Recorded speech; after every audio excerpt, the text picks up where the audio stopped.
Hello everyone, and welcome to all the cards on the table. My name's Chloe and I work with card divination, astrology and energy work. So you can see my hands are moving around right now. This is independent of my conscious thought. I channel energies through my body, and they all come together to help bring some channeled messages to help us understand the energies that are going to be at play with the cosmic weather. So this video is part 2 of a 2-part series for the Sun in Pisces. The Sun went into Pisces on the 18th of February and will be leaving on the 20th of March. I've done part 1 with an introduction to that energy, so please go and check that out. I won't be repeating that here. I'm on a bit of a time frame, and the last video took a little longer than usual, and that is because I'm pulling quite a few cards for each of the 12 signs. I'll be pulling a card for the Sun's journey in Aquarius, and where you've been with that. The Sun in Pisces. We've also got a conjunction between the Sun and Neptune and Mercury that's happening on the 16th of March. I'll be pulling a card to see what energy is coming through with that.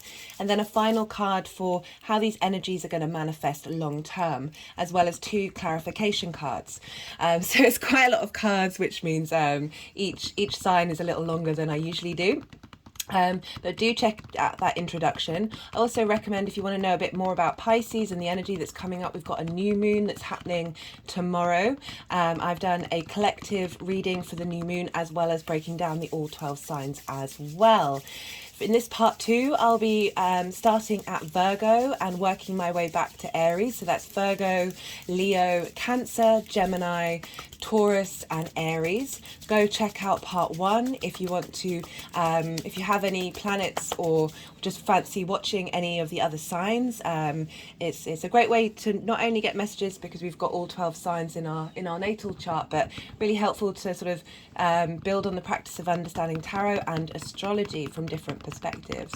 So I recommend looking out for your rising sign first. This is in the first house where your ascendant is on your natal chart, and this will link in the astrology to the house placements that I'll be talking about. For those of you checking in your sun and your moon, also very much recommended. When I talk about aspects and the energies between due to the aspects, that will still apply, but the house themes might not have as much relevance compared to those with that sign's rising sign.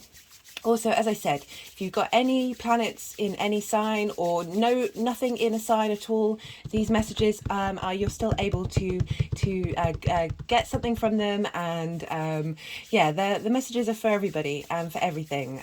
We hold all of these spaces within us. So this was one of the main theme that I pulled, the card that I pulled for the main theme of Pisces going through, for the Sun going through Pisces. And I recommend checking out the introduction. It's not very long, in part 1, where I read out the description of it. But I just wanted to highlight this beautiful card, and it's called Soul Retrieval. And it's all about bringing in integration in order to free yourself in the now. And this card has been, so I recommend checking out the introduction first, because in the previous readings, often the cards have wanted to interact with this card, and they've brought a specific meaning to what came up with that card linked into each individual sign. So yeah, is that everything that I wanted to say? Yeah, so I will kick off with Virgo. Virgo rising. How are you doing, Virgo? So the Sun is going to be transiting through your 7th house for those of you who have Virgo rising. The 7th house is the house of the other, which is opposite the house of self. So we're dealing here with one-to-one relationships that may be the theme throughout this coming cycle. And these relationships can be one-to-one business relationships if you have clients where you work on a one-to-one basis. This can be your intimate friends who you spend a lot of time with or are very dear to your heart. And this is also the space for romantic relationships, and it's linked into marriage in terms of that being a one-to-one contract. And something that that has longevity to it is the relationships that come up in the 7th house. So we've got the sun moving through the 7th house, having gone through your 6th, and the sun is going to be shining a light on giving a sense of vitality to that part of your chart. Helping you see yourself in those relationships, helping you see how others may see you in those relationships. I just had a 7th house sun transit, so I have 7th house in Aquarius, and one of the things that happened was having somebody who was actually in Aquarius contact me, and it essentially highlighted the importance of that relationship. So it can be coming from you and also coming from the outside world, but there's this real sense of illumination of intent and purpose, but it's also like kind of how you see yourself and the ideal of which you wish to see yourself in these relationships coming through. We also have, because the sign of Pisces is ruled by Jupiter, we look to where Jupiter is in the chart, and Jupiter is currently working through Aries, which is the sign that follows Pisces. So Aries is in your 8th house of outside world resources, shared resources. So this is that's off camera, but it's the Wheel of Fortune that's come through. So this is about shared resources. This could be time, money, possessions. This is also the house of inheritance. But I also see it as cosmic inheritance. It doesn't just have to be the tangible and the physical. It can be where you get your passions from. It's a fire sign for you in that 8th house, your motivation. Having Jupiter move through there. It's also a house of transformation. It's linked into death, but I won't bring that up in these readings because that's not really what the tarot's about, and it happens only once for us in our lifetime. But back to the 8th house. So the reason why we looked there is because Jupiter's there. So Jupiter's influence and lens of moving through the 8th house with Chiron is helping you sort of level up and bring wisdom to that area, that very impulsive area of Aries, that sense of being an individual for individual's sake. There's more depth with Jupiter moving through there, starting a new cycle, helping us understand the true core meaning of being an individual. And that's interesting that you have that in the 8th house, because it's really there's a bit of a dichotomy there of wanting to charge by yourself and be by yourself, but in the realm of other resources, of shared resources, of perhaps being a bit resistant to asking for help. And Jupiter may be moving through there with Chiron of maybe you've asked for help and you've not received it in the past, and that's where the wounds are, and having to work through that. Jupiter is really facilitating that. And so that is being funneled into the lens of one-to-one relationships. Maybe Jupiter can often mean someone you meet who brings about a sense of wisdom or a sense of personal growth. So you may meet someone in the outside world who is going to help you navigate and understand this journey of the sun moving through your 7th house of intimate relationships. So the 7th house is opposite Virgo. So can be a sense of imbalance with this, of seesawing back and forth from one sign to the other in extremes. We see this in full moons, and this is usually can bring up trigger points to highlight what it is that you haven't worked through and integrated, or it brings about a sense of balance and harmony because you've integrated those elements. But there's always still things to learn, and I feel like with the soul retrieval card, it was about letting go of past hurts, and this is very relevant for the seventh house of helping shine a light on the things that may have caused you pain, and got in the way of you being able to bring about a sense of deep compassion for people, no matter what they are and how they behave. Because the sun is because the sun rules Leo, we look to where Leo is, because often this is where things might pop up that are linked into the journey of the sun through whatever sign they're in. And so with Virgo, you have Leo in the 12th. The 12th house is the house of mysteries. It's the hidden house. It's linked into those concepts and ideas of how you see yourself, and the things that might be hidden from that to help you truly understand yourself. It's a house of the occult. As I said, it's mysteries. It's that which cannot be seen. It can be a space for privacy and isolation. It's also called the house of self-undoing, where when you have heavy 12th house transits, you know, when we're reevaluating who we are and changing that and adapting that, we can grieve the previous version of self. And there is that need to have that space to grieve and move through that cycle of life, death, and rebirth. Oh wow, you've got 3 major arcana. So I'm just gonna move these around. Well, the energies are just going to move these around for a bit, and we'll see where they end up. I won't read them until they've finished doing what they need to do. So we've got, so things, we're talking about the 12th house and how that's going to show up. I feel like there might be things occurring in your 12th house realm. As I said, it could be isolation and grief, but it's a real space of deep contemplation of what could be deeply hidden in your unconscious that may come up during this time to help integrate and navigate relationships.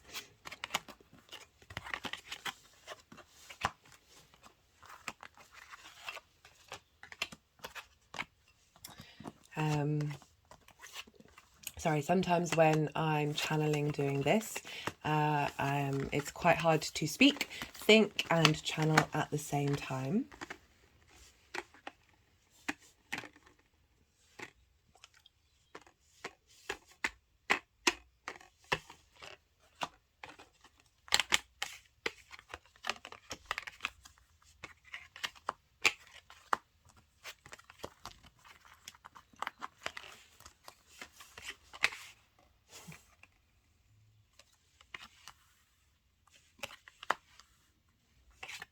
So we have the sun moving through Pisces, as I said, and we've just had the sun moving through Saturn, Aquarius, and the sun has been helping us move through and understand and bring some light to the lessons that we've been learning during that time. And we will have Jupiter moving into Pisces on the 7th of March. So we are coming. This is all the journeys through Pisces predating that, is sort of like giving hints and understanding of what's going to come with Saturn moving through that sign. I'm just going to wait a little bit to see if this is where they finally want to be.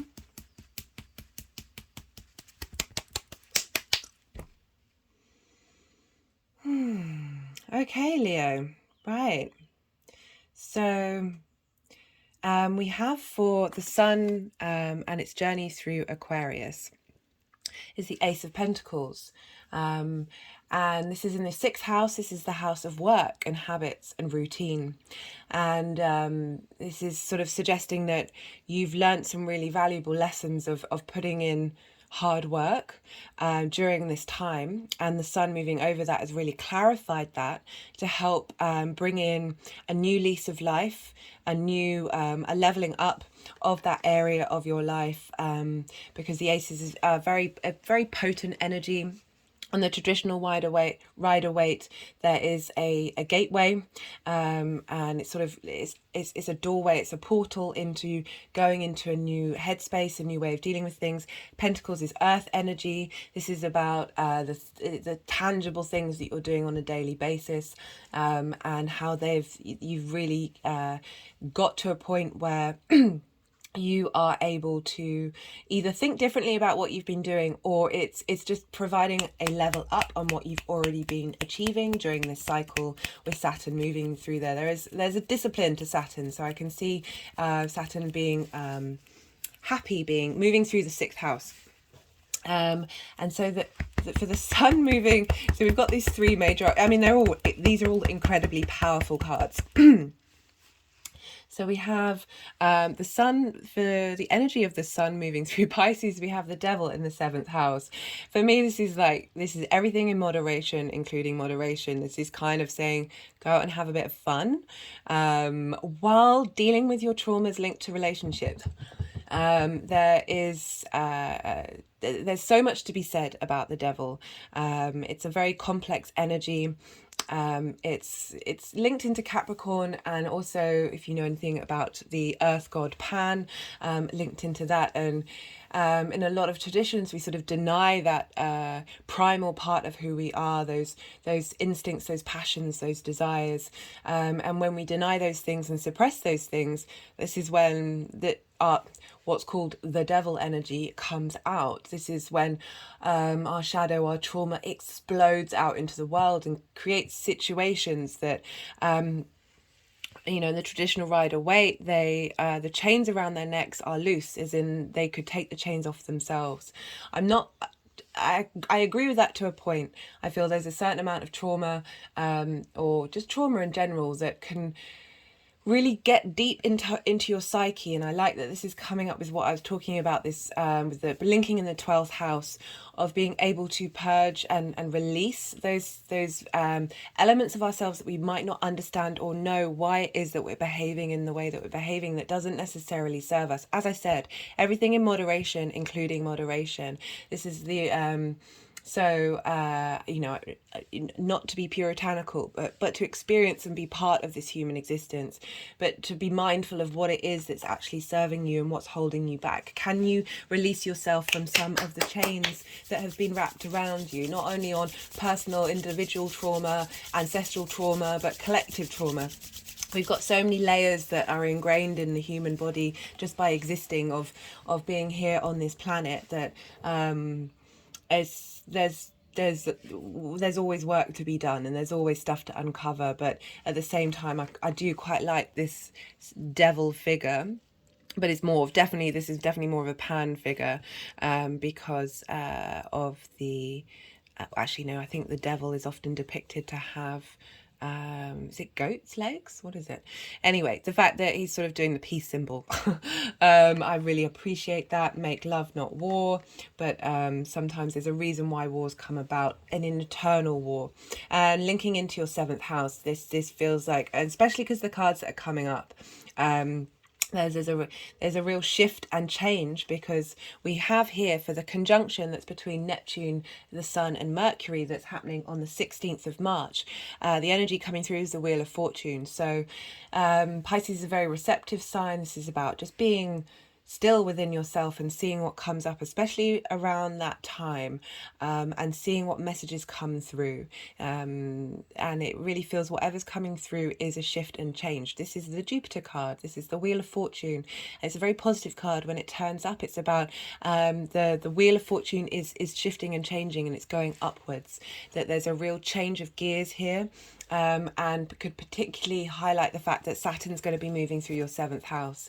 As I said, I've just had a Saturn 7th house transit, and it's at the end of it, I'm so grateful for it, because I'm so much more in my own strength and power with how I deal with people on a one-to-one basis, and definitely feel like I've gone through this devil Wheel of Fortune journey with that, and this feels like a bit of a precursor to that transit, especially as the devil card is also a Capricorn card, which is linked to Saturn. There are layers here.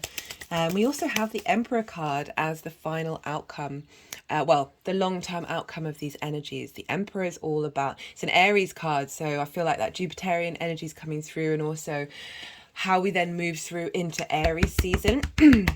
Which is the spring equinox. Very powerful energy coming through with that, because Jupiter was at 0 degrees of Aries at the time of the winter solstice. So super powerful stuff coming through. And this is about sovereignty. This is about leadership. This is about autonomy. This is the King of Kings. This is being grounded and balanced. There's a directness to it. There's a getting things done, but there's a real strength to this card. Also with the Aries energy of finding structure, and not the Emperor isn't impulsive.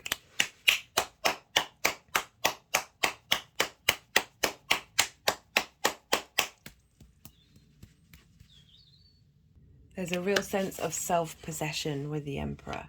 And that's a great card to have coming out of a 7th house transit, because we can tend to lose ourselves in the idea of what it is to be in partnership or intimate with somebody, or even on a business level. We can especially with Pisces being there, of this submerging, of this boundarylessness, of losing oneself in that space. That this sequence of cards is really highlighting a leveling up, a changing, or a growth, especially the three a major arcana is big change, big change that's not necessarily out of your hands, but isn't particularly mundane. It's long term.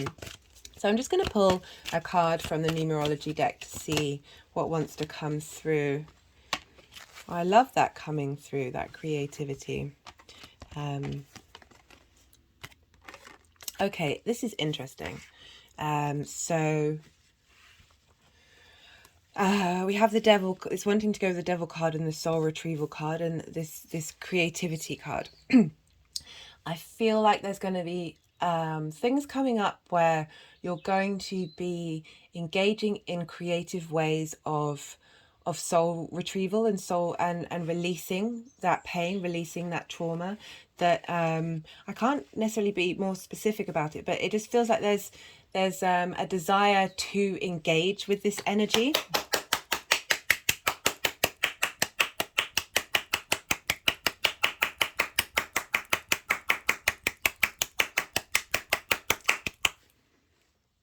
This card isn't asking you to be practical. There's a, this color yellow, there's a sense of joy here. There's a sense of lightness, of laughter. I just feel like there's going to be, and with Pisces as well, very magical. It's not direct. It's not forward thinking. It's in every which direction and no direction at all.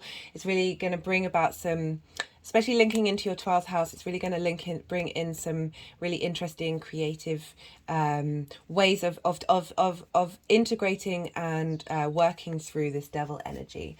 Oh no, wait, one more card. Really preemptive there. So the 12th house to the 7th, or the Leo to the Pisces, is an inconjunct. And an inconjunct is when, so these two signs don't have anything in common. They don't have the same modality, they don't have the same element, they don't have the same sect light, they don't have the same gender. If we're using gender, yin, yang, we have all these elements within us that is about trying to find understanding from different perspectives. So we just pulled the nature card, and perspective. I didn't read that keyword when I just said that. And I feel that this is asking to tap into being in nature a bit more, or doing something that's getting you more into your natural rhythms of things that are going to, when you're in that excuse me, when we're walking. Sorry, I just had to pause. I had something in my throat. So when we're walking, or when we're doing something where we're having to use our minds to do something, but we're not thinking, but we're still in motion, or still in a sense of activity, that that's when ideas come through. That's when you get, when you're in your flow, that's when whispers from the universe can come through. And during this Pisces season, it's such a vital, you are in a receptive state in order to receive. Before I sort of choke, I'm going to pause that there, Virgo, and I really hope that helps, and be well until we meet again. Sorry, Leo, sorry, Virgo, I completely forgot to mention that Jupiter moving through your 8th house is another inconjunct. So with this transit of the sun moving through Pisces, you have an opposition, you've got 2 inconjunct. So it's really asking you to be still and receptive, because there's going to be a lot of different energies who don't necessarily, it isn't easy for them to communicate with one another. There isn't a sense of ease and flow, but through these different perspectives, really unique ways of thinking and being can be birthed through that struggle. But I just wanted to let you know that whether you're Virgo rising or Virgo, you still have this opposition and these 2 inconjuncts, and it's a little more of a trickier transit because of that, because they, as I said, there isn't an ease of understanding between these signs. But that's the thing that I enjoy most about astrology, is finding integration even in things that might be challenging or difficult. And as I said, we pulled that nature card and perspective about really finding the nuanced perspectives in things and opening yourself up to just quite interesting ways of interacting with the world. Anyway, I hope that helps. Leo rising. How you doing, Leo? So for those of you with Leo rising, this transit of the sun is happening in your 8th house. This is the house of shared resources. This is resources with the big outside world or with partners.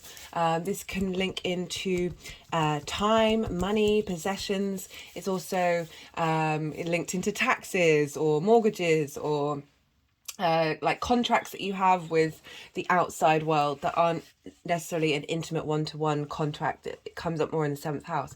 This is also the house of inheritance. I see it as a house of not only inheritance in this 3D tangible reality, but also cosmic inheritance that can come through. And so we have the sun moving through this house. What's it going to do? It's going to shine light, illuminate this area of your life and bring some vitality to it, help you understand how you want to be, how you see this aspect, this house, and how, oh, these are just flying through, and how you are seen by the world. And what kind of to and fro with the resources are coming through. So you've had the sun moves through Aquarius, where Saturn is, learning the lessons and having that light illuminate on the lessons that you've learned over the last 2.5 years. Oh, it's nearly 3 actually, isn't it? It's 3 years with Saturn. Oh, I mean, they are just flying out. And so you know, you've been going through that, and this transit of the sun is a precursor for Saturn, before Saturn moves into Pisces, which is happening on the 7th of March. So we've also got a new moon there that's happening tomorrow, the 20th. Do we want this one? Let's leave it. No, we do. Okay. And we have so because Pisces is ruled by, I'm really wanting to go there, ruled by, blocking the energies. Come on, guys, we've got to set it up. So the energies aren't really that aware of space, time, and the solidness of something.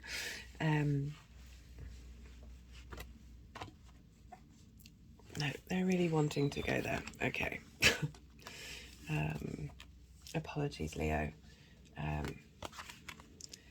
Yeah, I'm sorry if that card is off off from the screen. It's not my doing, and they're being quite insistent about where that goes. But I want to talk more, before I show the cards, I want to talk more about the astrology. So because Pisces is ruled by Jupiter, we looked where Jupiter is, and Jupiter is in Aries in your 9th house. So the flavor of what's going on with Jupiter in Aries is going to funnel into what comes up in this transit. So the 9th house is the house of big picture philosophies, how you view the world and the universe. It's also linked into foreign travel and higher education. And the reason why it is because with foreign travel, it's about going to live somewhere for a longish period of time where you're immersing yourself in an environment that you didn't grow up with. It's also, higher education is about mastery. It's about becoming, it's going into higher education, but it's not just limited to higher education. It's mastery of whatever journey of knowledge that you've been on, and that can come in any form. But it's that sense of really honing your skills, because you can share those skills with others. It's all about broadening perspectives. And so we have Jupiter moving through there with Chiron, helping bring some wisdom and some opportunities to integrate and understand what it is that you care about in that area of your life. And Chiron moving through there is helping move through wounds linked into how you look at the world, whether you go out into the world, whether you've had what you've wanted from higher education. And so all of that big picture thinking is being funneled into others' resources. So Jupiter can also represent somebody of wisdom who's coming into your life, particularly when it's transiting through the 9th, of, say, like a guru-like figure or a teacher, or coming through to help you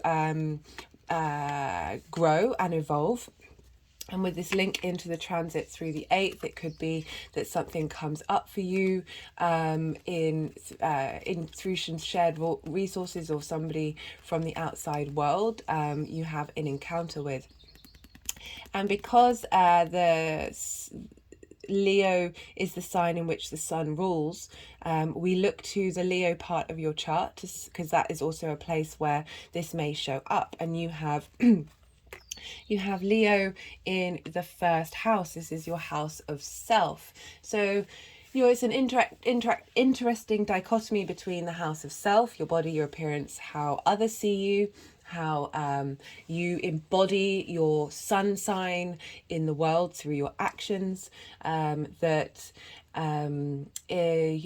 with the light being shine on the outside world resources, it might be that you are receiving more recognition in the outside. Let's see what the cards are now. Let's see where they want to go. We've got some nice cards come through, Leo.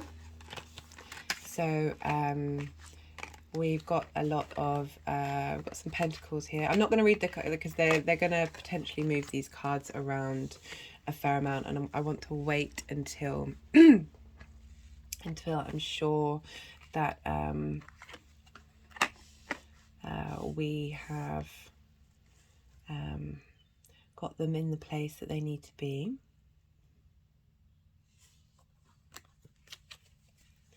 Move that out of the way so you can see these cards properly. Also, I didn't realise my ring light's being a bit annoying. Let's move these a bit further down. Yeah, that's much better. There we go. Perfecto. So, so it's showing up in your house of self while the sun is journeying through, and you're engaging with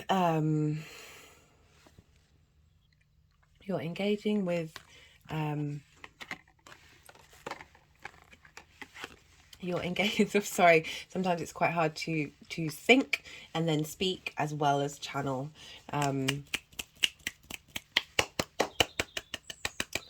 So you're with Jupiter, you're engaging with how you think about the world. You're questioning it. You're wondering, you're wanting to integrate and bring more expansion to that area of your life. And also we've got this sense of mastery. You may have been trying to hone something that you've been learning. And with the 8th house, this is it's sort of showing you what the outside world has to offer you. So my hands are just tapping just above my heart chakra. Let's just give a little pause to see how these cards want to be.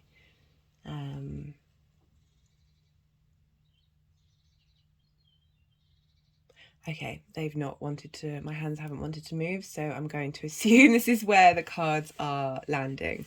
So in the lead up with the sun moving through Aquarius, we've got the 5 of Wands here, and this is a card of it's just there's some fighting going on. There's unnecessary conflict. There's a sense of chaos here, but there can also be a sense of having fun, of engaging with others, not for the sake of winning. There's several ways to read this card, but it feels like you've been in the middle of the fray. Maybe you've been figuring out what it is that you want to fight for, where it is that you want to be ambitious. But, you know, during this process, is it necessary to as I said, there are 2 ways of reading this, and it's conflict for conflict's sake. That what's the point of it? There's also this idea of exploring and trying things out and just having a play. You know, no one's really winning in this, but no one's really losing either. Unlike, say, the 5 of Swords, where the figure's been fighting and has all the swords, but the figures are walking away and now that person's alone. There is a sense of camaraderie here, and it could be that you've been exploring, because it's a fire sign, the Wands, it's linked into passion and motivation and drive of figuring out what motivates you, and figuring out, as I said, what it is that you want to fight for.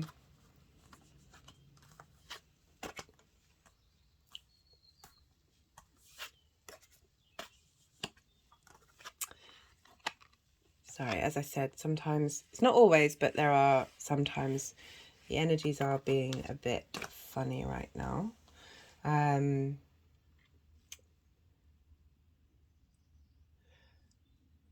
It's interesting because it's going over the soul retrieval card, and this is the sun's journey through Aquarius, and letting go of which is opposite your sign, and with that opposition there's a imbalancing between those 2 aspects of your life, and feeling that there's conflict energy there and needing to work through that and resolve it. And for those of you with Leo rising, that's your 7th house of your intimate relationships, of what I think I pulled this card for Leo rising before when talking about Saturn moving through Aquarius. That of moving through this phase of never really getting anywhere, and feeling pain without moving forward. And that soul retrieval card is very much linked into that of being able to let go.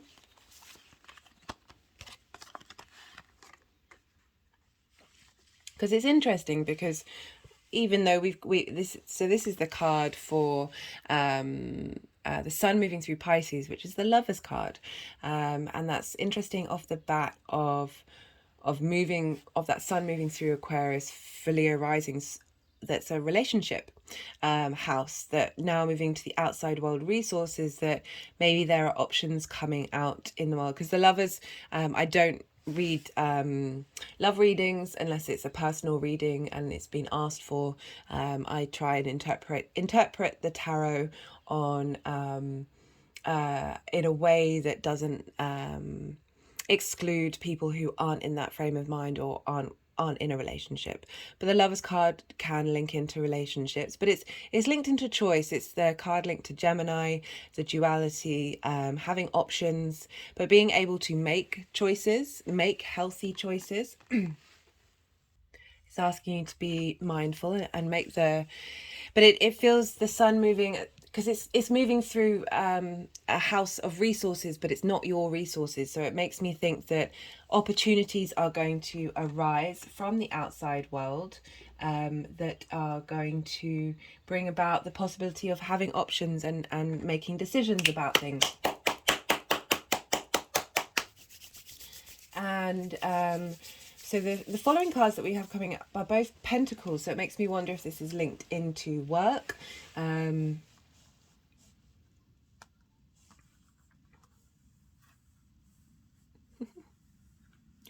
What are they doing? They're being a bit weird. They're always a bit weird. I do find it funny how now that I've been doing this channel for over half a year now, the difference in how the energies are engaging, like they're definitely getting a little bit more expressive than they usually do. That's just not going to stay up, is it? Let's try and get that nicely balanced, if that's what they want to do. So they're putting that by Jupiter, which is then linking into that 9th house stuff, more opportunities coming up, maybe to travel, maybe to take a course or meet, as I said, Jupiter can tend to represent somebody coming into your life who's a bit of a guru. Maybe there are going to be more than one options for you to explore a different part of the way that you look at the world, and somebody's going to come along and help with that. But I do feel like it's linked into work, particularly because we have these two cards, which are both pentacles. And but also it's kind of, these are kind of linked into what I was talking about, mastery with the 9th house and choices. So the 8 of Pentacles, this is coming up for the conjunction that's happening with Neptune, Mercury and the Sun on the 16th of March. So the days leading up to that and the days leading afterwards is be in receipt of what sort of energies are coming through, what do you need to be channeling. And we've got the 8 of Pentacles, which is a card of working towards mastery. This is really enjoying what you're doing. You know it's not going to be immediate, but you are thoroughly enjoying the process of honing your craft.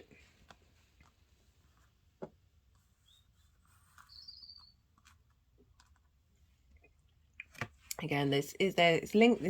I also link this to Jupiter, and this is an Aries crystal, so it definitely feels like strong, because I forgot to mention Jupiter is in Aries, which is trine Leo. So you have a trine aspect, even though the Leo to Pisces is an inconjunct, so it's sort of balance. They have nothing traditionally in common. I like inconjuncts, even if they can feel a bit strange and a bit uncomfortable. It's when you're in that uncomfortable space that you're then able to sort of find a bit of uniqueness, find a bit of magic, a different way of looking at things, different perspective. And this is all aiming around the Jupiter area, which is not surprising because, as I said, Aries trines Leo, and a trine is an aspect of Leo, and that's about providing opportunities for growth, wisdom, abundance, but just it's a yes. Jupiter's a yes planet, and the trine aspect is a free flowing. They've got things in common. They're both fire signs, so they're sharing resources, and that's funneling back into you. And we're also seeing how this 8th house transit, because Leo is ruled by the Sun, that is appearing, coming up in your sense of self, how you embody in the world, how you receive some information. So the final card, the card of how these energies are going to manifest long term is, and this is why I think it's linked into work, is we've got the 9 of Pentacles. This is a very independent energy, but independent because they've made the right choices, and able, because they've made the right choices, which is funny because of the Lovers card about choices, is having done that, they are now in their garden of abundance. They're now able just to chill and listen and talk to the birds, and relax, having done the work, having made the choices, created a solid foundation. So it's interesting. We've got the 8 and then the 9 come through. I like this. I'm going to pull. Okay, what do they want to do now?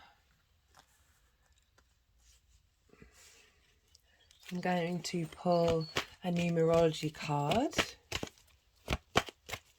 You know, maybe you've been battling with yourself, Leo, battling to integrate things.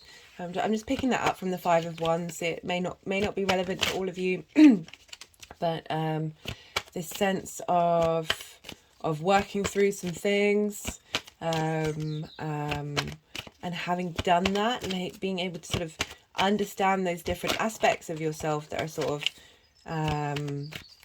duking it out, being able to change that conflict energy to the Lover's energy. Yeah, that was quite a strong physical reaction. And with that integration, with that understanding of self, of being a bit more, well, there's certainly a lot of grounded energy coming through in that, with this moving forward. And the Lovers, so Gemini, so the Lovers card is in Gemini, and that's squaring Pisces.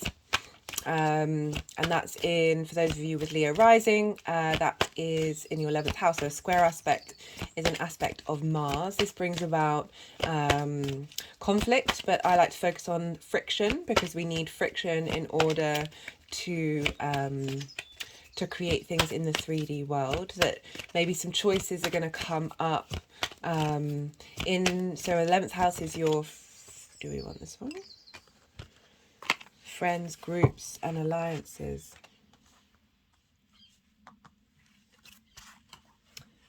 Oh, they want another one.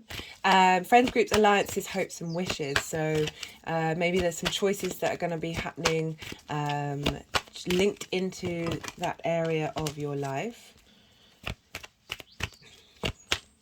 Right, let's see what card wants to come out. What further card wants to come out?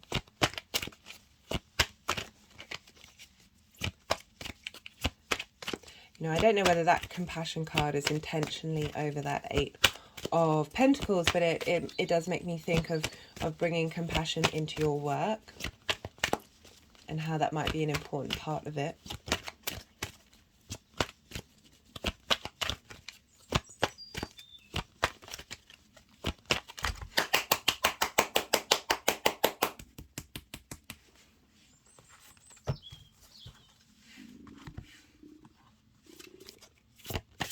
Right, I'm going to pull, no, that's far too many cards. I'm going to pull another card from the First Light Tarot.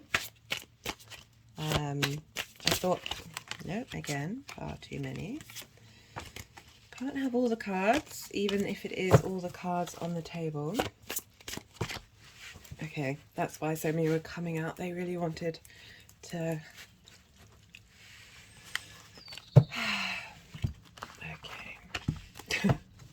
They are being super playful. There's not a lot I can do about that.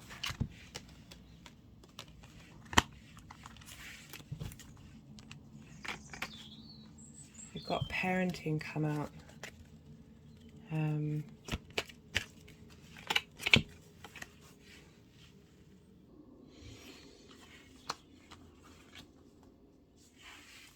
Okay, interesting of putting it there. So I was questioning that. So by taking care of the things that you love, the work that you do, by being a good parent to every aspect of your life, helps bring about this sense of growth, this sense of abundance. It might also be that your ability to tap into the resources of the outside world. I hope you guys can hear that. I just opened my window, and it's heading towards dusk now, and that's usually when the birds go chirp away.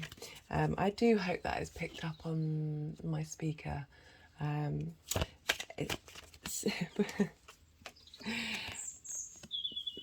The birds in the garden. I just realised the irony of it, of being supported by nature, of being supported by the outside world. You know, it is shared resources. It is the resources. Just got the positive surroundings.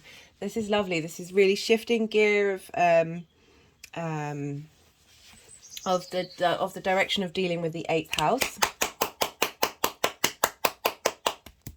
So moving from that conflict energy, from that frustration energy, to a space of the Lovers, and then this ability to then work and draw energy in from the 8th house. This is lovely, really lovely. This reading's come together in the end, that's for sure. Anyway, Leo, I hope that helps, and be well until we meet again. Cancer rising, how are you doing, Cancer? So this Sun transit is happening in your 9th house, a fellow water sign. And this means that it's an aspect of a trine to you. Trines are very harmonious. They're about bringing in opportunities, bringing in wisdom. It's very free-flowing as you're both water signs. You're sharing energy. You've got this energy from Pisces, which is the mutable final water sign, feeding into your cardinal starting energy of helping you understand what needs to be integrated and let go of, and how to prepare for the next journey, the next cycle where you're able to instigate things. I love this for you, Cancer. So the 9th house, what does that represent? That represents the big picture, how you map out the world and the universe around you. It's big ideas, and it's also linked into foreign travel and higher education, and foreign travel is in going to travel somewhere for a longish period of time and immerse yourself in an environment that is not what you grew up with, so it's unfamiliar to you. And higher education, in terms of, this is across the board, learning to master something, like really going into detail and depth with a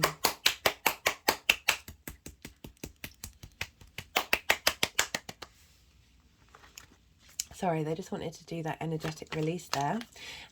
Really going into depth about something in order to have a real understanding and nuance about a topic or a skill. You know, it's not just linked into university in that sense of higher education, because this is all about broadening perspective, and once you're able to then share that perspective with others. And this is funneling into your Cancer energy. And for those of you with Leo, sorry, that card just came up for Leo, so that's why that came into my head. For those of you with Cancer rising, this is your 1st house. This is how you are embodying your sun sign through your actions and how other people see you. This is your body, your appearance. It's your house. It's this house of self.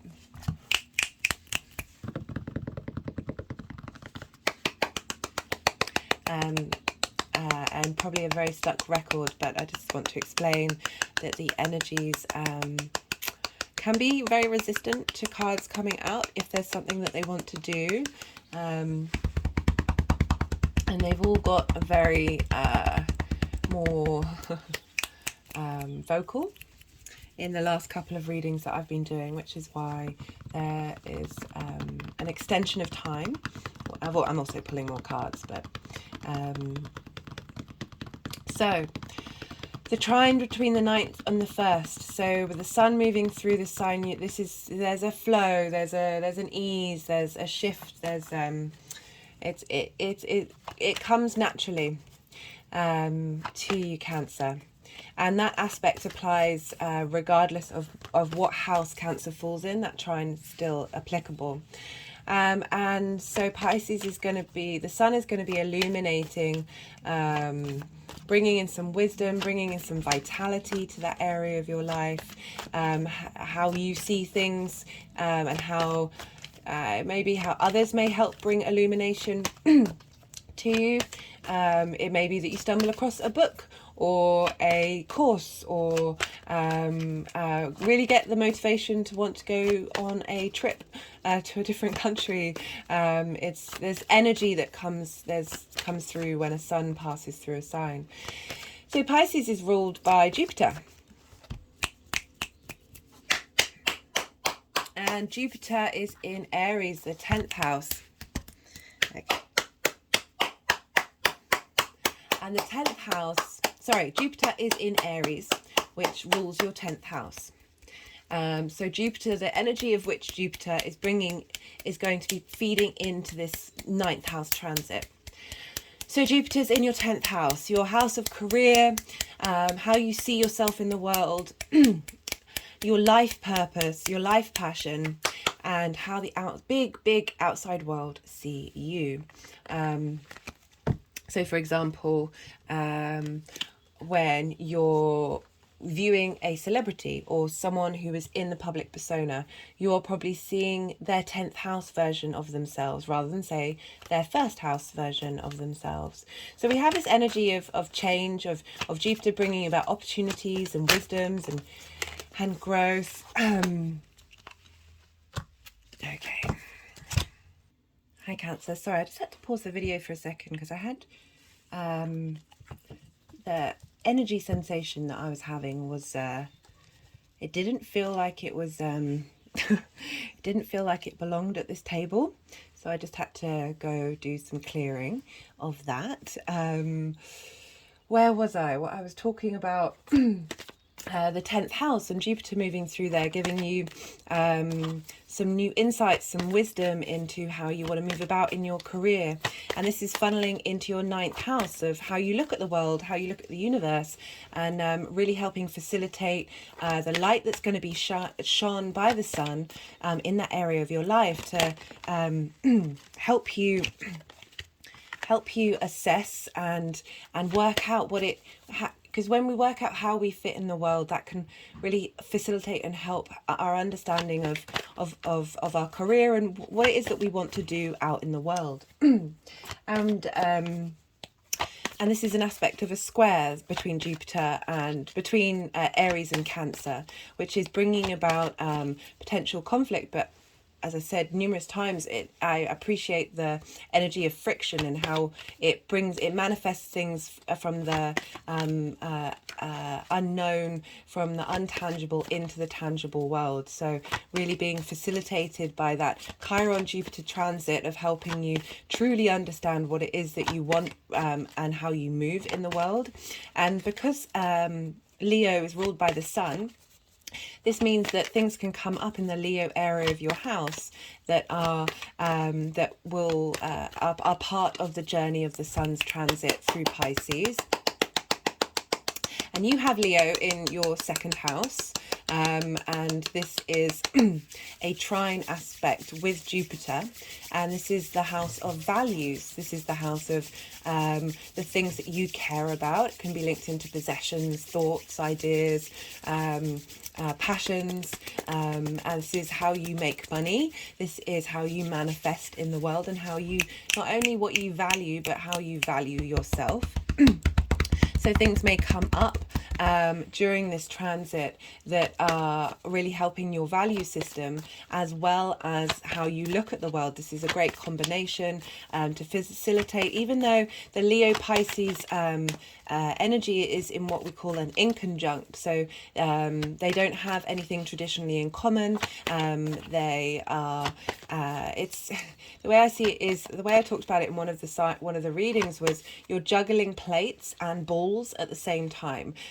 Both of those actions are involving juggling, but you're having to think in different ways to do those different things, and trying to bring those perspectives together at the same time. In conjunct energy can feel a bit uncomfortable, can feel a bit difficult. There can be room for a bit of miscommunication, but it's really about sitting with those two energies and working out how you can get them to work together. And with this transit of the sun moving through Pisces, this is really helping you understand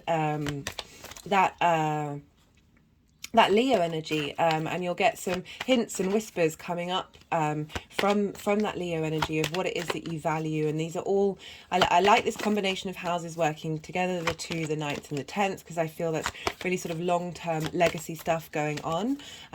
We've also they're being really resistant on getting the cards out, and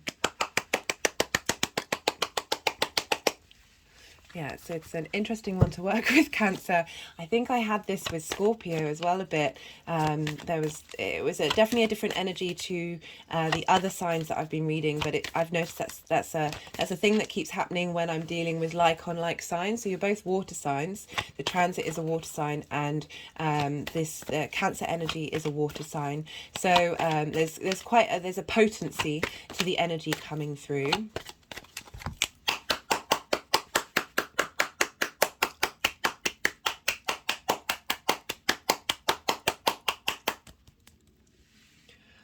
Had quite an intense energetic release. So we'll see what comes up. But interesting. Well, yeah, we've got the Page of Wands and the Ace of Cups. I'm enjoying these cards. Very vibrant energy coming through.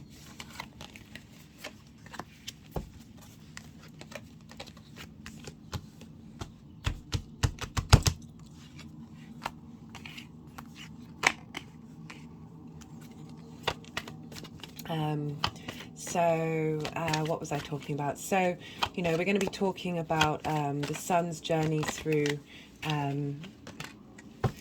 Aquarius. So I'm just going to see. Oh, there's quite a lot of energetic releases happening for you there, Cancer. When I have energetic releases, it's energy leaving my mouth or entering it. I'm getting a lot of energy leaving. Let's just wait a moment, because they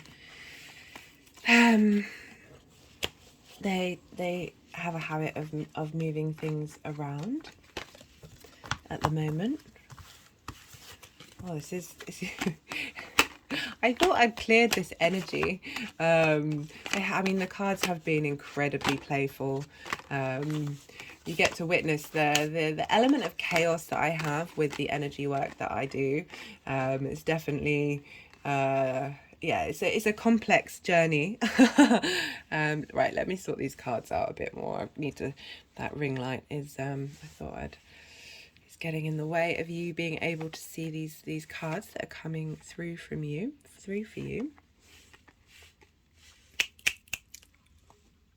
Okay, I'm going to wait a second to see if they want to move these around again, but they have moved them and then put them back in the same position. So I'm getting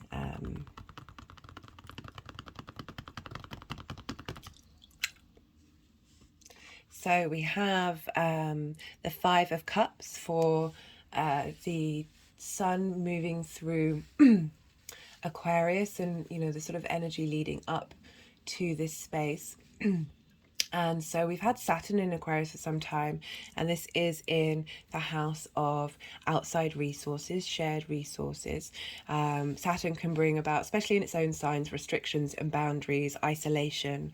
And with the 8th house, I can understand of being in this space of grief. So traditionally, this card is wearing a black robe. It's observing the 3 cards that have fallen over, that which has been lost, but hasn't quite turned around yet to see that there are 2 cups that are there for the taking, and being able to then start on that journey, going over that bridge. And there's a house on the other side of it. There isn't this space of lack, this space of pain, space of grief and regret. There is a new journey to begin on, and I really feel that the sun has helped highlight where you've been the last 3 years with Saturn in Aquarius, and releasing that, understanding that, holding space for it. And now is the time to turn around and pick up those 2 cups. And the reason why I say that is because we've got the Ace of Cups coming for the sun's journey through Pisces. And this is such great energy. This is a renewal. This is a new emotional way of connecting, of being, of interacting with the world.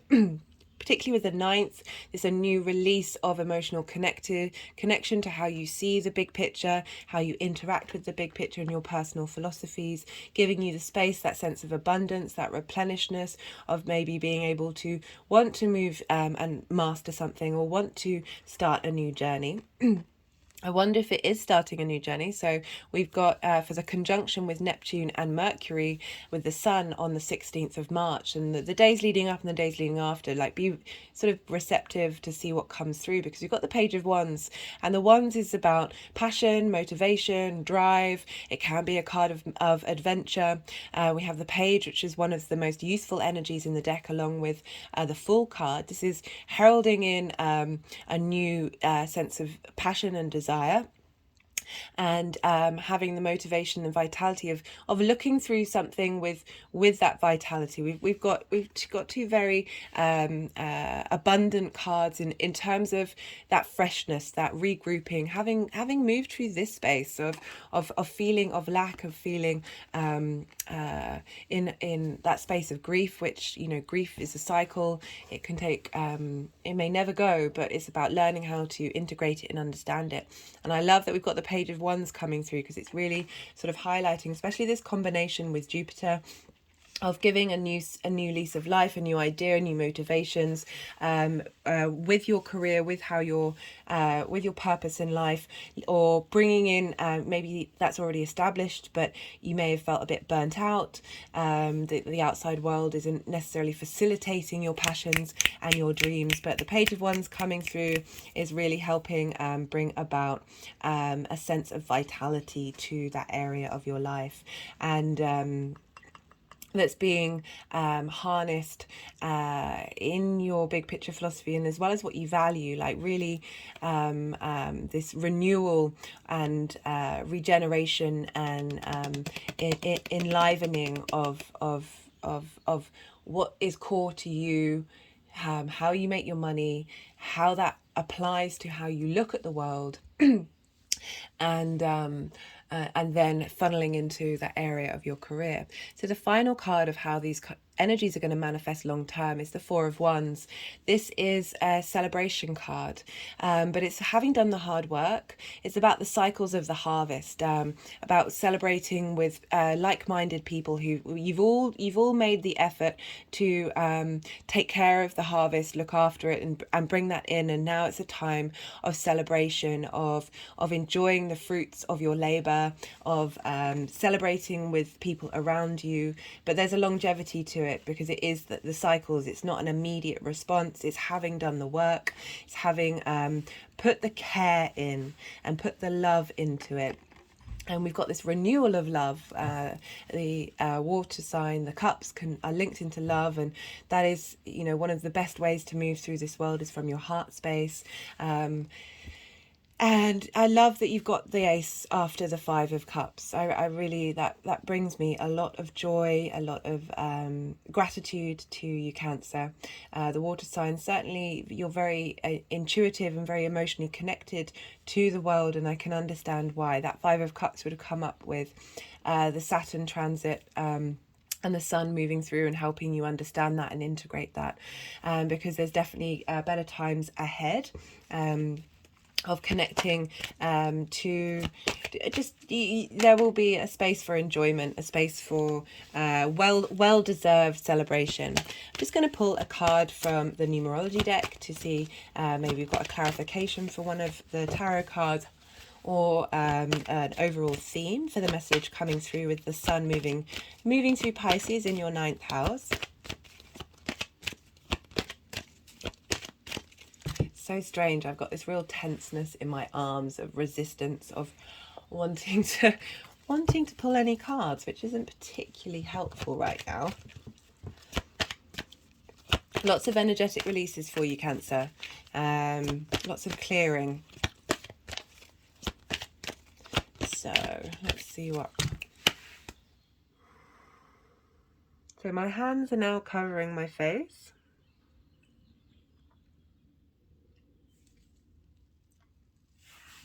And now over my heart space.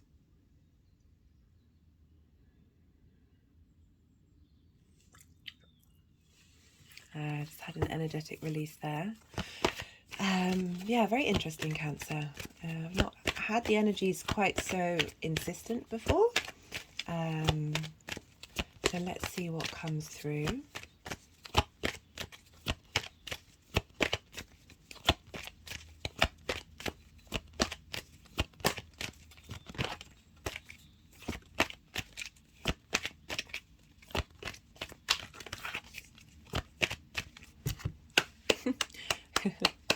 I do apologise, Cancer. There's not a lot I can do about it.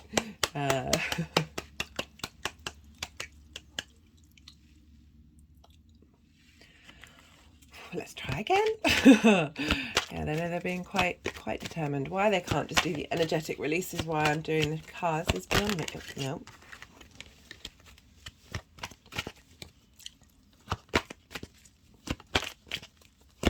I mean, I am not surprised. As a water sign, we store a lot of trauma in our bodies. And, you know, there is the grief card coming through.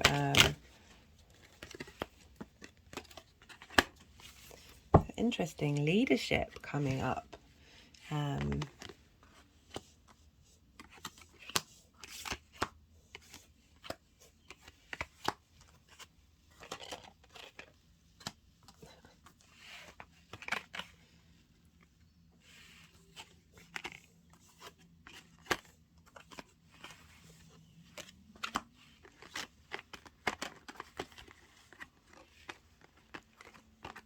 Yeah, this does very much feel linked into, even though this is a Pisces transit, this feels linked in because of the connection to your 10th house, that there's a sense of command, of groundedness, that of understanding where you're headed and what you're doing, and being able to take so this is the first light tarot. I pulled the Hierophant. Wisdom, understanding and mentoring. But I'm definitely getting this with the clearing that's happening and the renewal that's happening of being able to be your own guru. On the Tripping Weight Tarot, it's the Guru card rather than the Hierophant, and I like to link that into, as I said, being your own guru, and linking into that leadership card of just having a renewed sense of strength, a renewed sense of compassion and understanding and knowing about where you're heading and what you're doing and how you fit in the world. That was an interesting reading, Cancer, for the energetic releases alone. I do hope this has helped and provided some guidance to what's going on for the next month. Sending you all of my love, and be well until we meet again. Gemini rising. How are you doing, Gemini?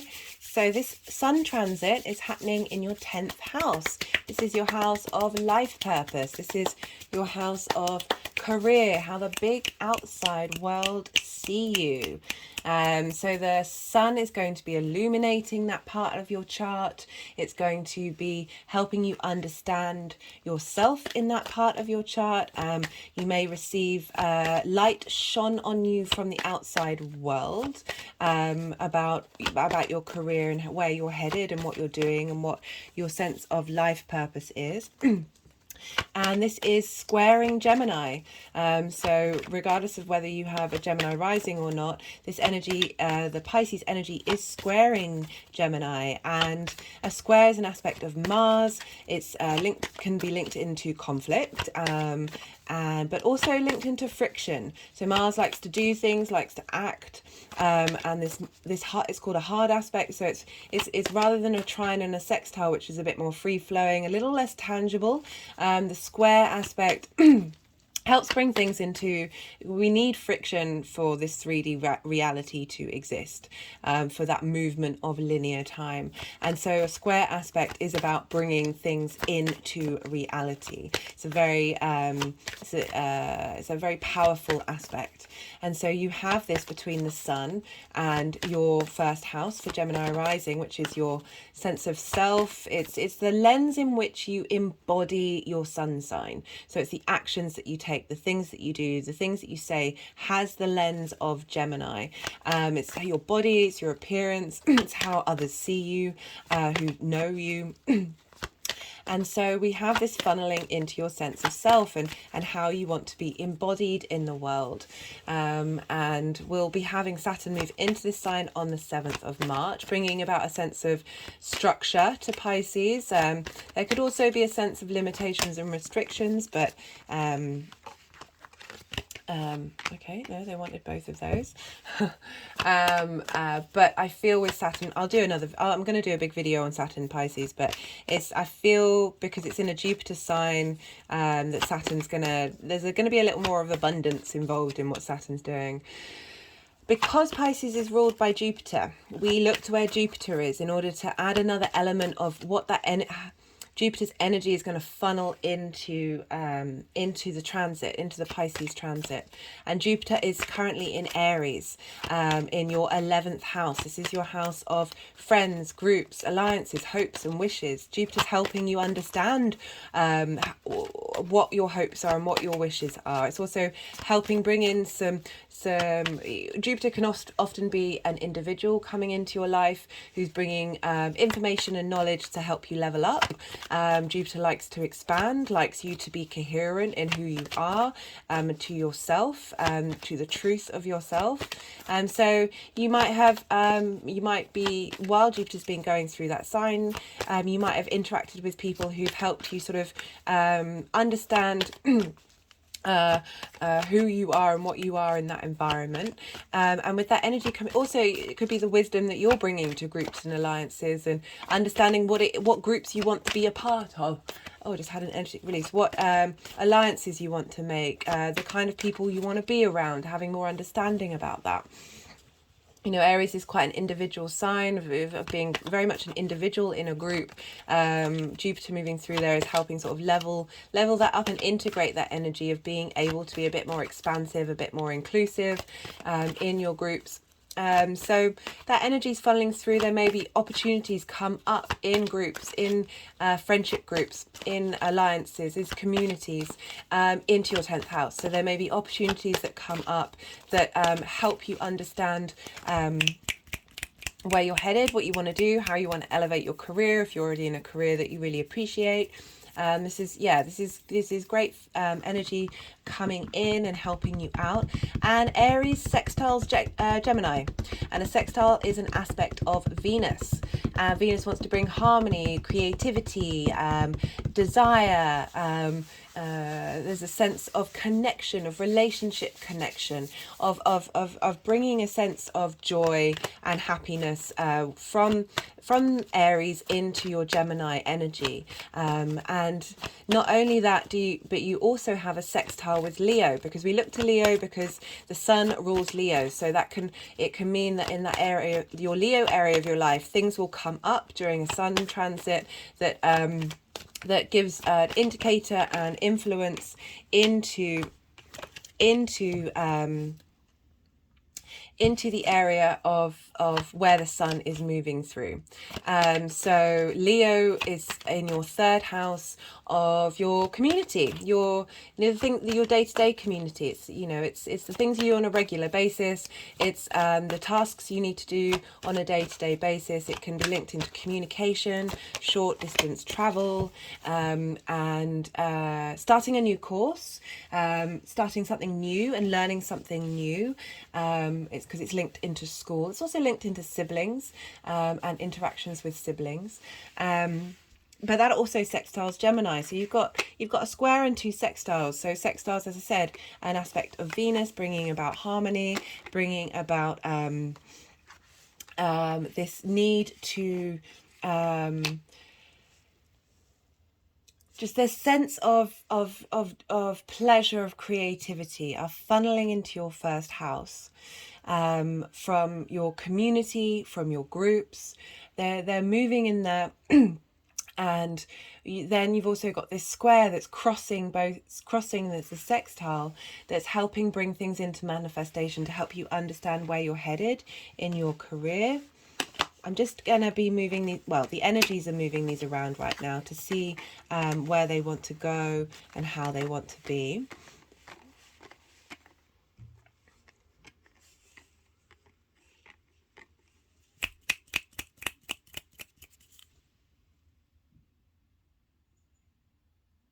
Sorry if I'm a bit quiet. Sometimes when I'm channeling, it's hard to think, speak, and channel at the same time.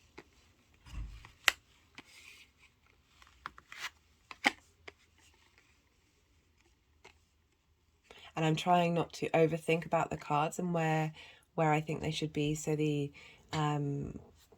energies are completely in control about where they want to fall. But I will pause for a moment just to wait to see if the energies have finished doing what it is that they need to be doing.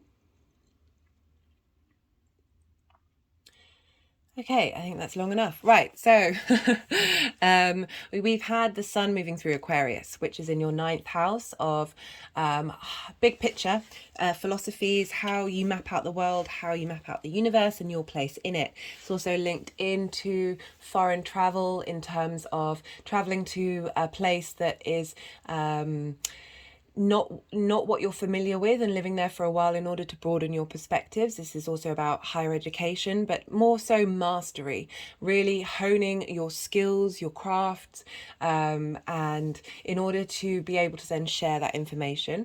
So Saturn going through that sign and then the sun going over there, like shining a light on the lessons that you've learned. Saturn may have felt a bit restricting, you may have felt a bit limited, and not necessarily being able to get going, but you've been learning what it is that you truly value and what you need to integrate and understand in order to long term, what is integral to you, what are you going to be responsible to.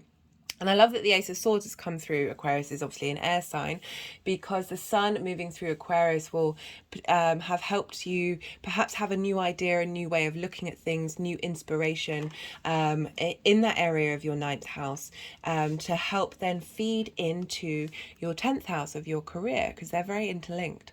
And we have, for the sun moving through Pisces, we've got the three of wands, and this is I think it's called dominion. So this figure here is standing on top of a cliff. They've done the hard work. So when the sun's moving through this, you're going to be really figuring out what it is that you need in order to take further steps, in order to get yourself to this position of being on top of the cliff, of being able to be very grounded in what it is that you're doing. Because you see here, there are these ships and they're heading out into the ocean. And I love that for the Pisces energy, which is connected to the ocean. But this figure has done all the work that it's needed to do to set this new adventure off in motion. But the ships are going out, they're not coming in. So it's not about the end result. It's about, it's the preparation period and the beginning of a new adventure. So I love that for you for the 10th house energy. And then for the conjunction that we have with Neptune and Mercury and the sun, this is quite a potent magical time. It's happening on the 16th of March, and it's the days leading up to that and the days leading afterwards that you may, Pisces is a very receptive sign about just being and waiting to receive. To see what comes through during this time, especially with Neptune and that Mercury combination of being able to communicate the intangible, which is Neptune, and communicate, which is Mercury, with the light of the sun shining on of how it is you want to see these things and how it is things should be seen. So we've got the Six of Pentacles, which I always link into Saturn, but actually Saturn will be will have moved. Saturn's moving into Pisces on the 7th of March. This conjunction is on the 16th of March. So the Saturn is now in the mix. Saturn is now going to be transiting through, I'll do a main video on that, but Saturn's going to be transiting through Pisces for the next 2.5-3 years, bringing form to Pisces. And the reason why I link this into Saturn is because there's a sense of hierarchical structure here. This is about giving and receiving, things being in balance, learning to give what is able to receive, and not there's a sense of needing things to be in harmony and balance, but this is giving from a place of strength, a sense of authority. And so the way I see it when it's linked into Saturn is receiving of a cosmic gift. And so I can easily apply that to Neptune as well, of bringing something. And I like that this is Pentacles coming through, because this is linked into your 10th house of career, of things being in the tangible 3D realm. And so something may come to light, some inspiration, some intuition may come up during this time that is going to help facilitate you and help level you up, because these figures are the follow-on from the 5 when they're out in the cold. And it's about being able to receive something in order to help then elevate where you're at and move forward and grow. This is not about keeping in receipt of a gift that's not necessarily going to give you the ability to, because the next card is the 7 of Pentacles, which is starting to do plant seeds, do the hard work in order for the crop to come in. But these figures have been able to get up and then plant their own crops rather than having food given to them, if that makes sense. It reminds me of what is it? Don't give someone a fish, teach them how to fish. It's like giving you the skills that you need in order to go out on your own, which is very Saturn, actually. And the final card for how all these energies are going to manifest long term is Temperance. I love this. This is alchemy. This is integrating all the parts of who you are and creating something from that balance, from that harmony, and creating magic. This is suggesting of finding the missing ingredients within yourself and tempering them and working with them and purifying them to get into a space of integrating every aspect of who you are to create magic. I really like that card coming up for your 10th house transit. Definitely shows progression and moving forward. You might not, as I said, these are more long-term goals. Long-term energies, and we're constantly evolving and constantly changing, but I like this sense. So this just flipped over, personal growth. This is so we're linking this in with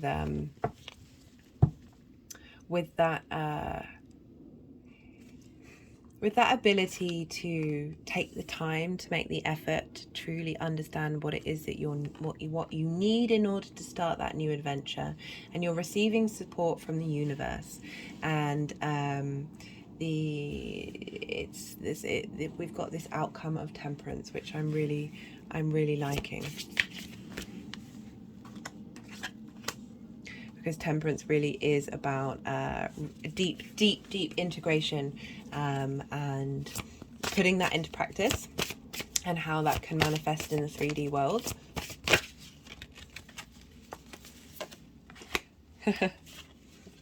Got the Resistance card, preparation. Yeah, so this is really asking you to do the groundwork with this transit. Be mindful of what it is that's coming through, what it is that you would care about, because we are having Saturn come through here. So this is a good preparation work before that happens. It will be, 18 days since the sun, you'll have 18 days of the sun moving through Pisces before Saturn comes in, but Saturn's going to really help reinforce this ability to prepare, to be responsible and mindful. I hope that helps, Gemini. Be well until we meet again. Taurus rising. How are you doing, Taurus? So the Sun transit is happening in your 11th house. This house is the house of groups, communities, hopes and wishes, alliances, and this house is sextiling the Taurus energy that you have. So if it's a Taurus rising, it's sextiling your first house, which is how other people see you, how you kind of embody your sun sign in your actions and your words and your deeds. It is your body, it is your appearance, it's very much your house. So with the sextile energy, which is the energy of Venus, which is wanting to bring about harmony, creativity, desire, passion, and linking into relationships, wanting to commune. So we have this positive energy, this harmonious energy, because I don't want to label things as positive and negative. And we've got this positive, harmonious energy, this easy, free-flowing opportunity energy come through between this transit and your Taurus energy. And so it's really helping, the sun is going to be shining a light on this area of your life. Maybe your groups and alliances are going to see you a little clearer, bring a sense of understanding of who you are. You may be interacting with groups a lot easier, and there's just this real sense of ease while the sun moves through Pisces. You may help understand how you see yourself in groups, and how you want to be in groups. It's also shining a light on your hopes and your dreams, what it is that you want to dream, what it is that you want to hope, and how you want that to be out in the world, and how that facilitates who you are and how you are embodied. So because Pisces is ruled by Jupiter, we look to where Jupiter is, and Jupiter is in your, I've forgotten how many cards I'm pulling. I've been doing this for a little while, so I'm a little, 1 second. No, for some reason I thought I was pulling 5 cards, but I'm not. I'm only pulling 4, so that's all of your 4 cards.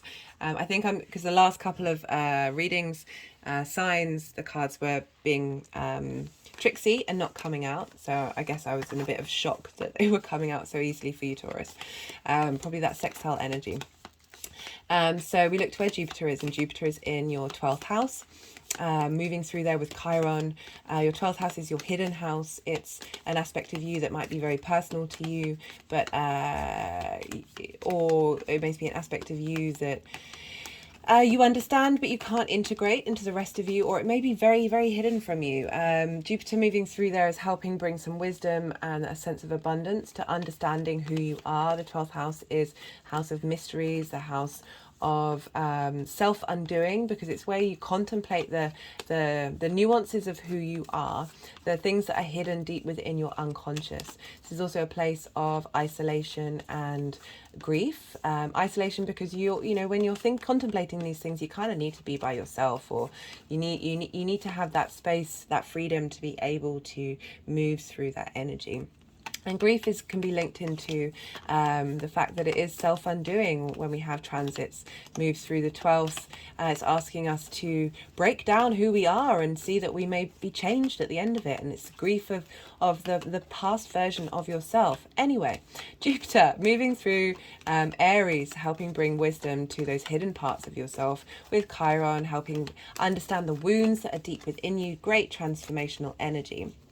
And that is funneling into your groups and your hopes and your wishes, your place of alliances, and how the more you understand the 12th house, the more you can operate freely in groups and alliances, the more you can understand what it is that you hope and wish for, and by Jupiter feeding this energy into the sign of Pisces, into the sun is helping really facilitate that and shine a light on that, illuminate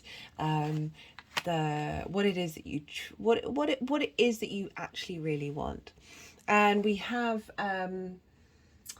look to where Leo is, because the sun rules Leo, and Leo is in your 4th house of home and private life, your roots, your foundation. So things may come up in that area of your life to help you understand your needs, and the vitality in which you want to give to your dreams and your hopes and your wishes. And so do watch out for that area of your life. And we have the 4th, so Leo squares Taurus. And sorry if I'm pausing a bit or not speaking as coherently right now, because I do sometimes, because I'm not moving these cards around, the energies are, sometimes it's difficult to channel, think and talk at the same time. So where was I? So Leo and Taurus square one another. This can bring about conflict. This can also bring about friction. And the way I like to look at square energy is we need friction in order to bring about things into the 3D world.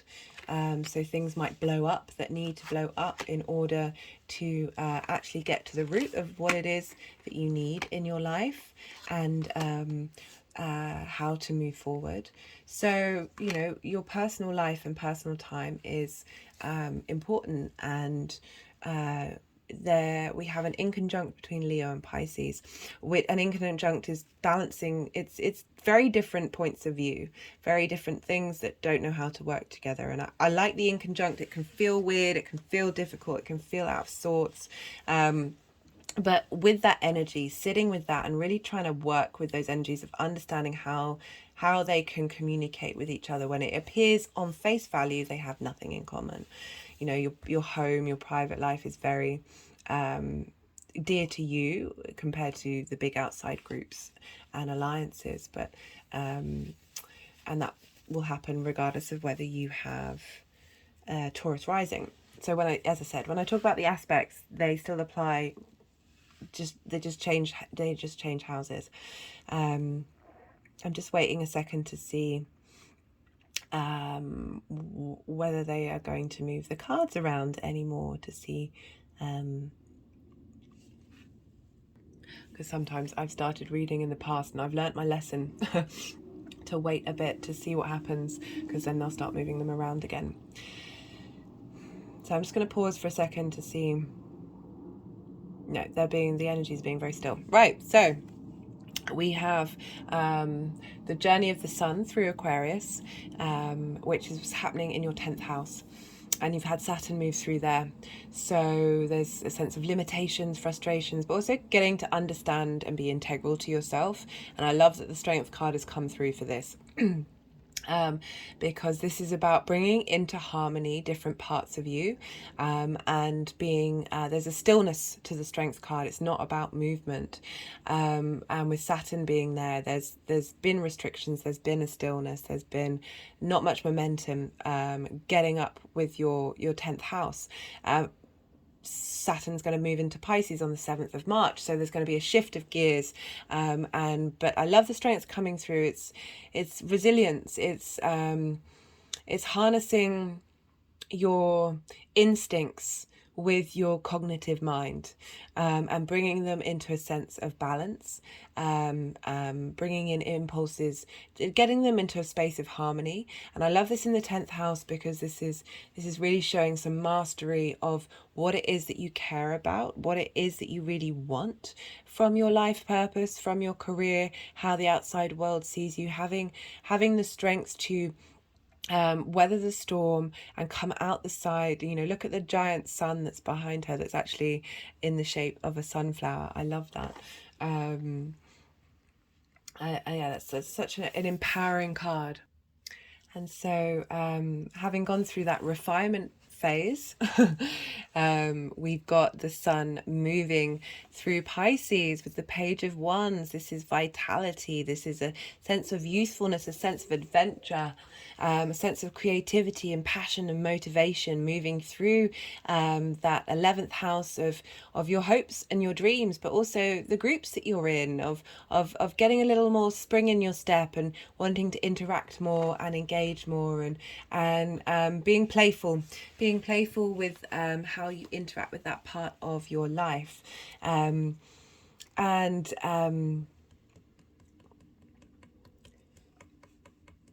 It's interesting that that's come through with the connection with Jupiter in your 12th house in Aries. You know, the Page of Wands, there's it can be linked into the Aries energy of just wanting to get up there and go and start things, and have that real youthfulness about you. It is the first sign in the zodiac, but this is heralding in a new energetic space, getting more motivation and desire to interact with the world. You know, we've all been going through it with Saturn going through Aquarius, so I like the vitality that's coming through now. We're shifting into Pisces.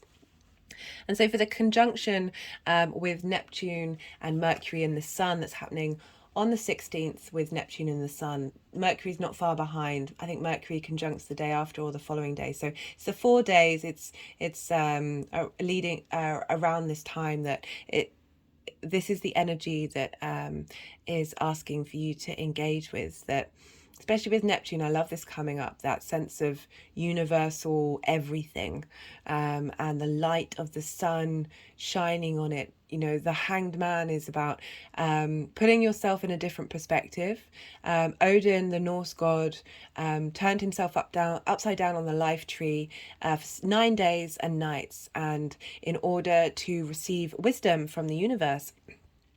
And he received the knowledge of the runes. And I love this coming up with Pisces. I love this with the Neptune energy of this is asking you to sit and wait and be in that limbo space. There's in a lot of traditions turning yourself up on your head. Simply by doing that physically, you're giving your body a different sense of perspective, and I feel perhaps something may come through with the people that you know, the groups that you're in, the alliances that you're in. You may receive some wisdom that way. Or if it's asking you to look at your hopes and your dreams, being in a pause moment to see what wisdom comes through from the universe to help give some clarity and knowledge and assistance into how you look at how you want to move forward in your life and how you want to engage. And so perhaps also asking for stillness in your 4th house, and it's a bit contradictory, the 4th and the 11th of your private life, of how to bring that into balance.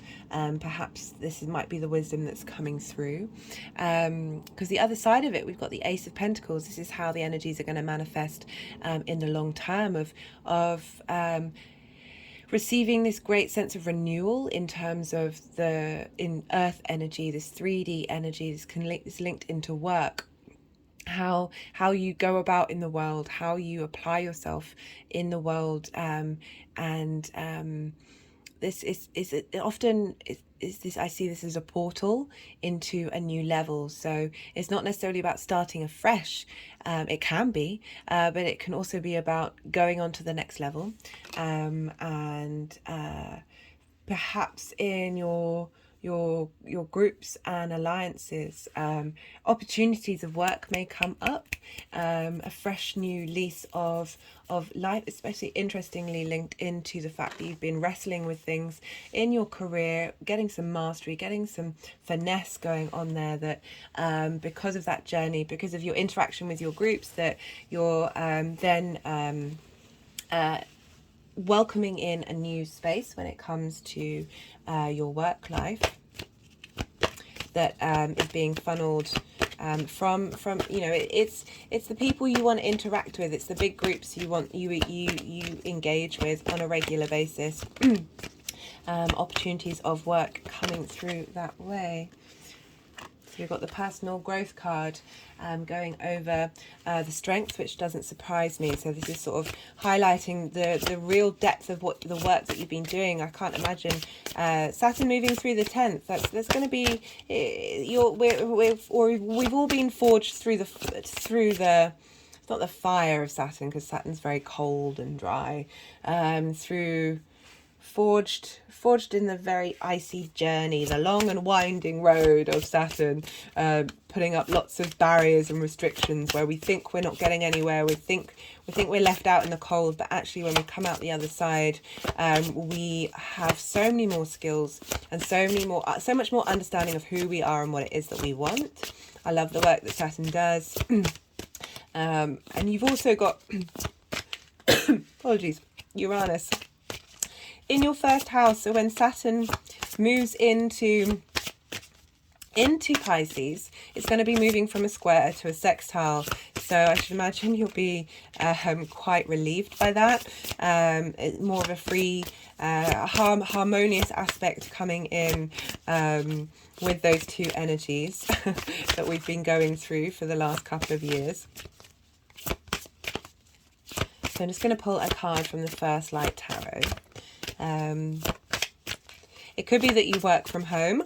Just had an energetic release, Taurus, which is why I'm just thinking of the Leo energy in the 4th house, and seeing how that might come through, that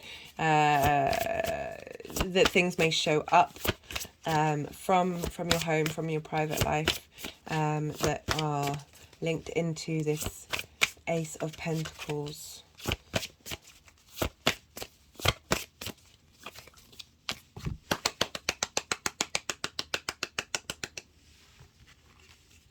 Okay, let's see what the First Light Tarot. No. Messages, an open mind.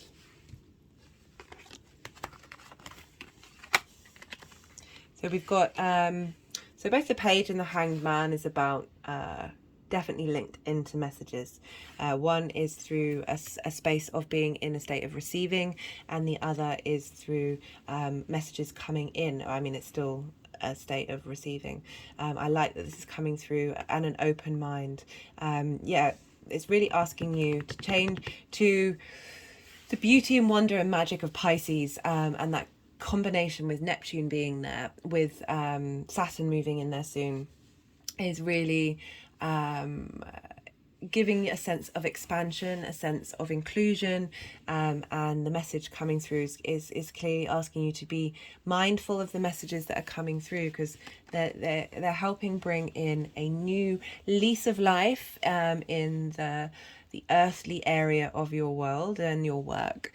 I really hope this helps, Taurus. Be well until we meet again. Aries rising, how are you doing, Aries? So this Sun transit is happening in your 12th house. So, the 12th house, this is the hidden house. This is the house of mysteries. This is quite a complex and can be difficult. Can also not be difficult. It depends on where you're at and what your situation is, and how okay you are with looking in at the deepest, darkest parts of yourself. So the 12th house is the hidden house. This can be a part of who you are that's very personal to you, that maybe not many people see, that you keep private. It could be a part of your personality that you're aware of, but you can't quite integrate with the rest of who you are. This could be a part of you that you don't see and nobody else sees. It all depends on where you're at and who you are, and there's no judgment put on that at all. But the 12th house, the more we integrate with that, the more we engage with it, the more, because it's the last house before we start the next cycle back on the 1st again. So the more we integrate with that, the more we understand, the more we can shift gears and change and evolve and grow. It's definitely, if you've been watching my videos for a while, I'm all about integration, and the 12th house is one of the best places to do the integration. It's also a very magical house, you know, the unseen house linked into the occult, that which cannot be seen. I've talked about my 12th house experience before, so I I won't bore with that. So where was I? It's the house of, often a place where you need isolation when you've got 12th house transits. So you may find when Pisces is moving through there that you just want to spend more time, when the sun is moving through there, you just want to spend a bit more time by yourself.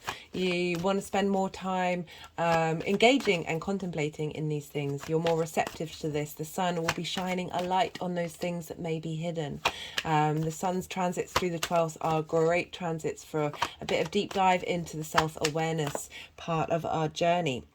And it's also can be a place of grief, because we often go through a grieving process when we've been unpacking who we think we are, and knowing and seeing that that's changed, and getting a new perspective on things, that we may grieve the hidden, that part of ourself, that version of ourself that no longer exists anymore. So we have, because Pisces is ruled by Jupiter,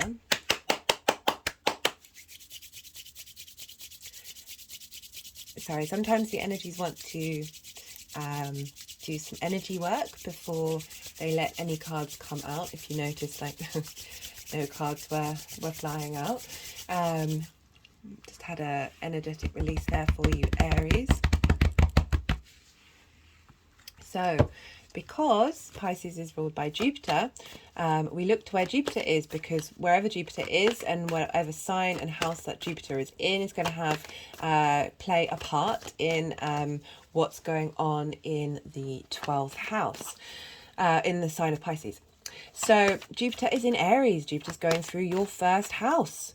This is the house of self. This is the house of how you embody your sun sign, how your sun sign moves through the world. It is the navigator. It also represents your appearance, your body, how other people see you who know you on a day-to-day basis. Sometimes the first house can be quite hidden from yourself until it anyway, lost my train of thought there. So we have Jupiter moving through there with Chiron. Chiron is helping reveal the wounds that are linked to your sense of self and who you are. And Jupiter moving through there is helping give some opportunities and a sense of wisdom and knowledge and understanding. Maybe you've been receiving wisdom from the outside world about what it is and how you think about yourself. Yeah, the energies are being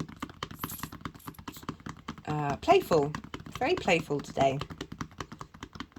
I could call them other words, but might be a bit disrespectful. I have a funny relationship with these energies. One day I'll talk about it properly, if anyone's,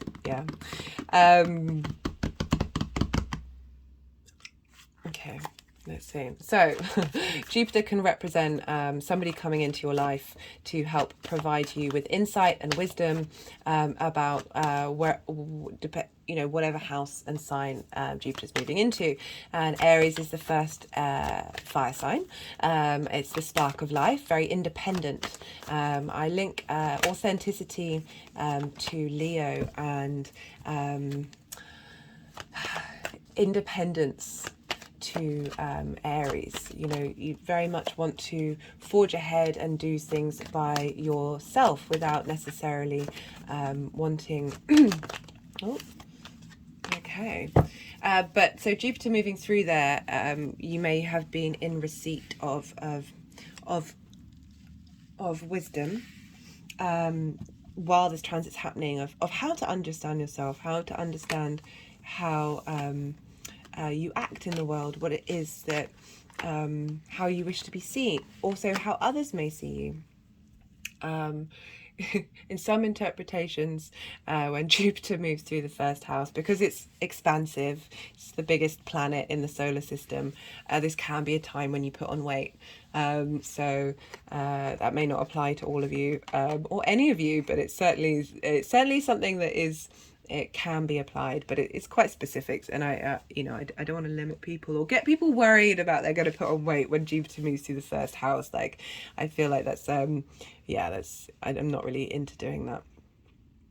So we're talking about Jupiter in Aries in your first house, very personal to you. There's a sense of luck. There'll be a sense of abundance in who you are and what you're doing.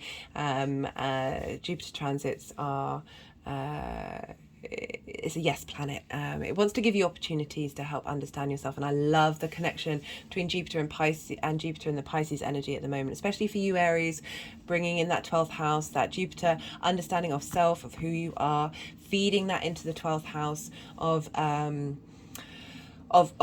deep diving into understanding the darkest parts of you, the most, not darkest, but by dark I mean hidden. I don't mean dark as in bad or evil or the shameful. I mean, there is shame linked into things that we keep hidden from ourselves. That's a perfectly natural response, but I'm putting no judgment on that whatsoever at all. So that Jupiter energy is going to funnel through into your 12th house transit of the sun moving through there.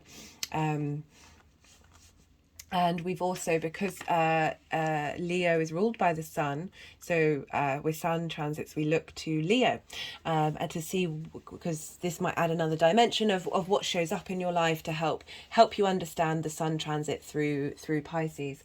And you have Leo in your 5th house of creativity, of creation energy. This is the house of fun. This is a house of games, of amusement. It's also the house of children. This is trining your Aries energy. This is helping, this trine aspect is an aspect of Jupiter, which is about bringing wisdom and opportunities and a sense of abundance. They're sharing the resources because they're both the same element. So that creation energy is what will pop up in that area of your life is going to help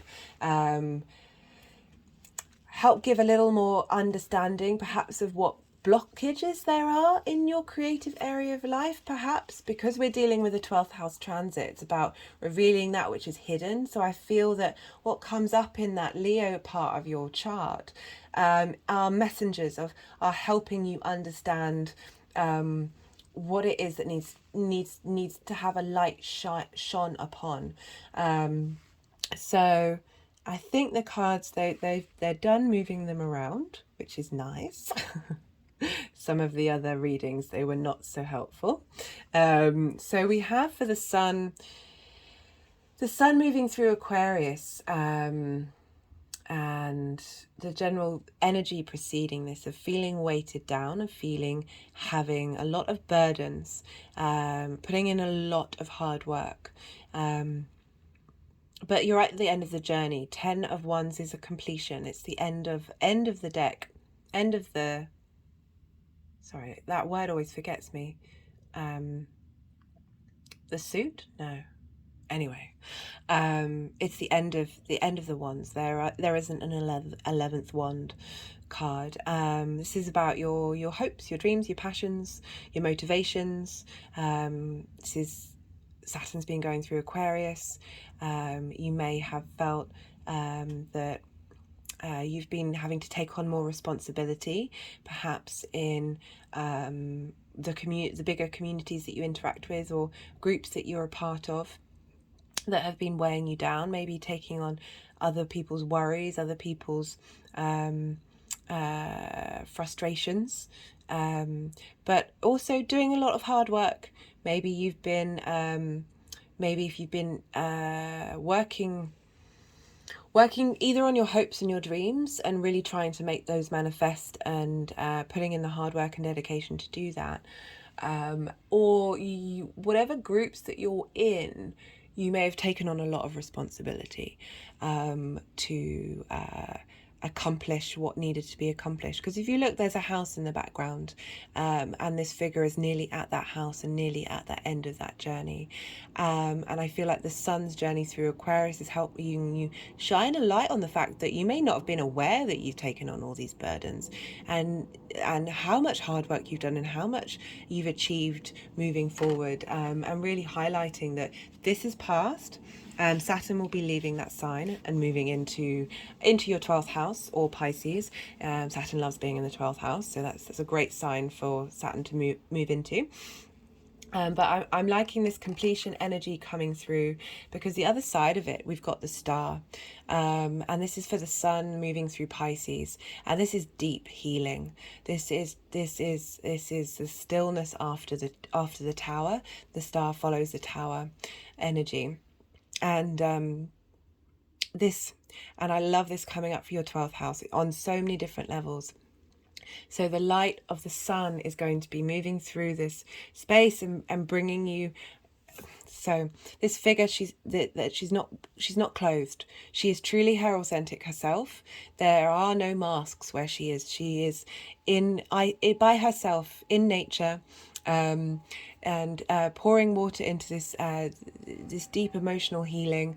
We've got the energy of the cosmos and the energy of the earth coming together for truly transformational healing, and I love this in the 12th house, and the fact that she's truly herself, of helping this sun transit is really going to help shine a light on who you truly are, and the healing that needs to be done, and on the parts of you that maybe haven't felt seen for a really long time. Oh, that's making me well up a little bit. So we've got, for the conjunction with Neptune and Mercury, I like that we've got a page coming through, because pages are messengers. So with the Sun, Neptune and Mercury on the 16th of March, and the days leading up to it and the days leading after, some messages are going to come through, some new, and I love the difference between, we've got the 10 of Wands here, this sense of burden linked into your passions, into your motivations. You may have felt completely overloaded and not being able to see the wood from the tree. There's different ways of interpreting this card, of not being able to of almost losing, like they're so hunched over, they're so overloaded. They know the house is there, but that effort, that last bit of the journey is just like, oh, I can't make it, almost falling over. But I love that you've got, again, another Wands card linked into passion, motivation, drive, creativity, adventure. That you've got the Page of Wands coming through for this conjunction. So messages coming in are new. The pages are the most, along with the Fool, are the most useful cards in the deck. They're bringing heralding a new lease of life, a new sense of refreshness, of being able to look at your passions, look at your motivations, and really start on a new journey, a new adventure with them. And I love that, because the end result we have here is how the energies are going to manifest long term is the Four of Pentacles. This is very grounded energy, and this is often called a power card. Four is structure, is foundations. Having done this work, having been through this space, this healing, this sense of burden, you're coming out the other side with a real knowing of what you've got and the power of that. The power and the understanding of that, and how that can give you strength, that can give you structure, that can give you the ability to command in the world, and manifest some. I just really like the strength of this card, of understanding those different parts of who you are, and because you've been doing that, really being able to.